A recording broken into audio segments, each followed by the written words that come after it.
সম্ভব না? না, কোনোভাবেই সম্ভব না, কারণ বিএসটিআই লেভেল তো আমি চেঞ্জ করতে পারবো না বা দোকান কর্তৃপক্ষ চেঞ্জ করতে পারবে না। এটা একবারই সেট হয়েই আসে কাস্টম থেকে, এটা বাংলাদেশে এন্ট্রি হবে, এটা প্রাইস ট্যাগ হবে, তারপরে এটা শপে আসবে। এটা কোনোভাবেই পসিবল না যে একটা দোকানের ওনার বা আমরা প্রাইসটা চেঞ্জ করে দিব, এটা পসিবল না। আপনাকে যদি ছোট ইন্টারাপ্ট করি, আসলে আমরা বিগত দিনেও আসলে ভোক্তাদের অভিযান দেখেছি।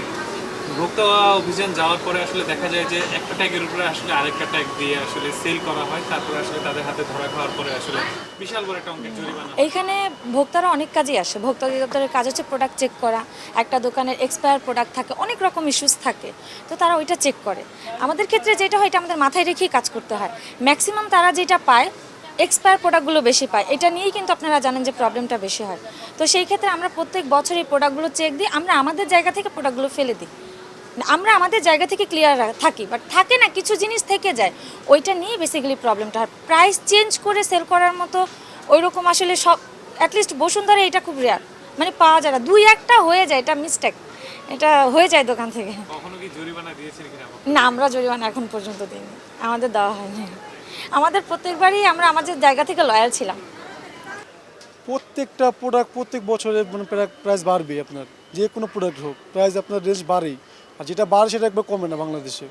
যে কোনো প্রোডাক্টই দেখেন না কেন আপনি, পার্স হোক, ব্যাগ হোক, কসমেটিক হোক, এভরিথিং, যে কোনো প্রোডাক্ট বাড়ে সেটা কমে না বাংলাদেশে।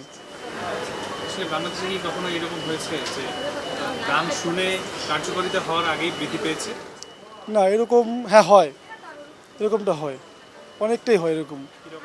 যেমন আপনার ধরেন আপনার যখন বাজেট দেখা যাচ্ছে অনেক সময় ব্যাগের এগুলো ব্যাটেজ বাড়বে, তখনই কিছু দোকানদার করে কি এগুলো মনে করেন বাড়িয়ে ফেলে দামগুলো, এগুলো আপনার অনেক দামই বাড়িয়ে ফেলে, বলে এখন ইম্পোর্ট বন্ধ, ই বন্ধ, অনেক কিছু অজুহাত দিয়ে দাম বাড়িয়ে ফেলে ওরা।